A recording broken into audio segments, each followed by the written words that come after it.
Sejumlah perusahaan teknologi populer seperti Microsoft, Apple, dan Nvidia dilaporkan turut ambil bagian dalam membantu pembangunan metaverse.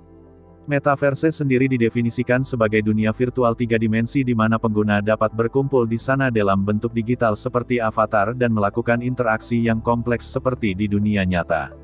Istilah metaverse awalnya diciptakan oleh penulis fiksi ilmiah bernama Neal Stephenson sebagai metafora dari dunia nyata, perwujudan dari internet, dan pelarian dari kenyataan. Konsep tersebut lantas ingin diwujudkan oleh Facebook seraya menyebut metaverse sebagai masa depan dari internet. Namun konsep membawa realitas ke dalam dunia virtual ini disebut tak dapat diwujudkan oleh satu perusahaan saja. Bahkan Meta secara jelas mengatakan bahwa tidak ada satu perusahaan yang bisa memiliki metaverse. Berbagai macam komponen seperti infrastruktur jaringan, teknologi untuk interaksi, desentralisasi, komputasi spasial, dan lain sebagainya diperlukan untuk menopang dunia baru ini. Andil dari berbagai pihak yang bergerak dalam bidang-bidang tersebut akan mengakselerasi pembangunan metaverse. Dilansir dari Today, berikut daftar beberapa perusahaan populer yang telah mulai membantu membangun metaverse. Epic Games. Epic Games, perusahaan di balik game populer Fortnite disebut dalam kondisi siap untuk membangun metaverse. Bahkan, untuk menunjukkan komitmennya ini, Epic Games mengumumkan pendanaan $1 miliar atau sekitar 14,3 triliun rupiah untuk mendorong peluang pertumbuhan metaverse. Niantic, perusahaan yang mengembangkan Pokemon Go, Niantic adalah salah satu perusahaan pertama yang berpengalaman dalam meleburkan batas antara dunia nyata dan virtual. Sekarang, perusahaan ini disebut telah mengumpulkan $300 juta atau sekitar 4,3 triliun rupiah untuk membangun metaverse-nya sendiri, yang disebut dapat menjadi alternatif dari gagasan asli metaverse.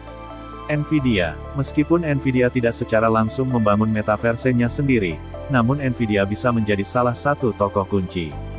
Pada 2021, Nvidia mengumumkan Omniverse Enterprise di mana para pembuat konten dapat berkolaborasi dalam pemodelan, desain, dan simulasi 3D. Omniverse disebut menggabungkan grafik 3D dengan kecerdasan buatan dan superkomputer, hal-hal yang menjadi dasar dari sebuah metaverse. Microsoft. Sementara itu Microsoft disebut sedang membangun metaverse yang berfokus pada pekerjaan untuk menghubungkan produk-produk populernya di lingkungan digital yang mereka sebut Mesh. Di dalam Mesh, pengguna dapat menggunakan Microsoft Teams, Windows, dan layanan lainnya di virtual reality (VR). Decentraland. Decentraland merupakan salah satu pelopor yang secara eksplisit menyebut metaverse sebagai produk inti mereka. Sejak didirikan pada 2017, Decentraland terus mendapatkan momentum. Bahkan sebidang real estate di dalam dunia VR-nya baru-baru ini terjual dengan rekor harga $2,4 juta atau sekitar 34,3 miliar rupiah. Apple bisa saja menjadi kuda hitam yang mengejutkan dalam perlombaan menuju metaverse. Perusahaan yang memproduksi iPhone saat ini disebut tengah mengerjakan peralatan VR canggih yang dapat merevolusi pengalaman metaverse. Morgan Stanley bahkan mengatakan bahwa adopsi pasar secara massal dari metaverse bergantung pada Apple, seperti pasar ponsel pintar dan tablet sebelumnya.